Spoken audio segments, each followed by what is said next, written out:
Good day everyone, I am Tristan Pagarigan and I am here to talk about mitigating, preventing, and preparing for the disasters and hazards in the community.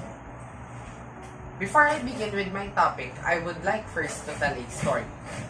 I remember back in my childhood, it was a cloudy day and I remember eating an ice cream. After I was finished eating, I threw the paper at the road, not really thinking much about it, and then the rain fell. I suddenly realized that the trash that I threw would become a part of a clog in a canal near us. I was a bit frustrated because it is a thing that could otherwise be prevented if I knew how to throw my trash properly and the consequences around it. Now, today, it may be a small thing for you, but for me, it sparked an idea that there are risks and hazards in our community that can actually be mitigated, even more prevented, if we just take the necessary actions. Disaster risk reduction is a term that refers to actions and steps that we can take to reduce the impact of disasters in our community. This is important because, like in my story earlier, there are things that we can prevent and mitigate if we just look for them and take action. And for today, I will share to you the 3 steps that I have developed on how we, as normal people, can mitigate, prevent, and prepare for the hazards in our community. Our first step in this process is look for hazards. Looking for hazards is a very important part of our process, since we can't really take action or be prepared if we don't know what we are dealing with. To look for hazards in a scenario of an earthquake, it is important for us to check if our homes have cracks and faults that may cause our houses to collapse. These cracks may be created from the degradation of materials in our homes due to factors like improper building or simply caused by faults. In the topic of faults, it is also important to check if your particular place is a hotspot for earthquakes or maybe in one of the fault lines. According to the Ecological Profile 2018 of the Quezon City, the Valley Fault System, particularly the West Valley Fault System, also known as the WVF, which transects various parts of Metro Manila, including Quezon City. This fault line is predicted to cause a magnitude 7 earthquake, and with this, it will be devastating.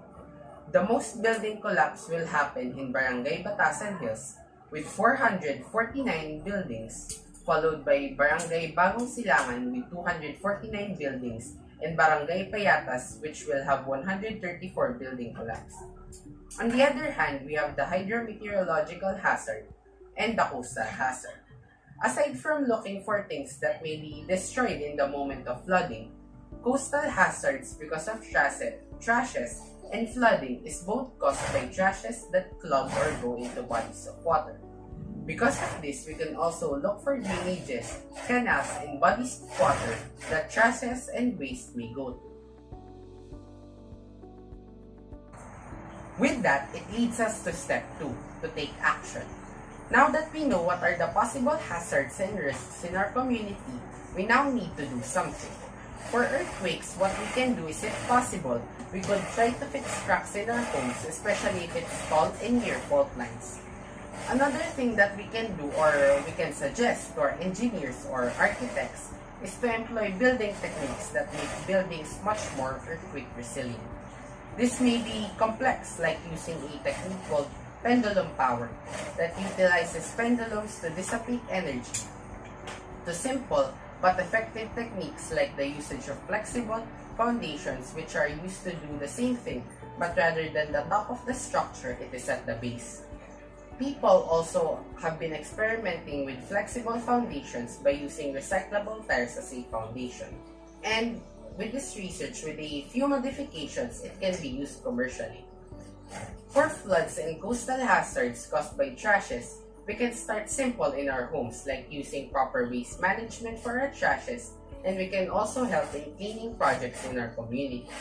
According to Inquirer.net, last year, August 5, 2021, a cleaning project in San Fernando spared Manila Bay of 23 million kilos of solid waste materials. Lastly, we can also use much more sustainable forms of collecting trashes like these nets from a town in Australia which collected 840 pounds of trashes. With this, it will be much more efficient since we do not need a large amount of workforce and it also can be reduced. For our last step, it is to be prepared. Even if we take action, there will still be disasters that are unpredictable, like earthquakes and floods, which can devastate cities at a moment's notice. With this, we can prepare for earthquakes by knowing duck cover and hold. We can also prepare for it by knowing escape routes in our location. And in case of typhoons, it is important that we are updated on when typhoons will landfall and places that we can evacuate. We can do this by tuning in at news or radios. And lastly is we can use a go bag which contains toiletries, long shelf life foods, medicines, emergency tools, important documents like IDs, emergency money, and clean clothes. This is applicable in any disaster or emergency scenario, and it is one way we can ensure our survival in a disaster. At the end of the day, our life and our community depends on our individual actions, and there are many things around us that can be prevented, mitigated, or prepared to. It's just up to us if we just look for hazards, take action, and be prepared to be able to reduce the risks and hazards in our community. As I used to say to myself, actions are better done today than tomorrow. So, what action will you make?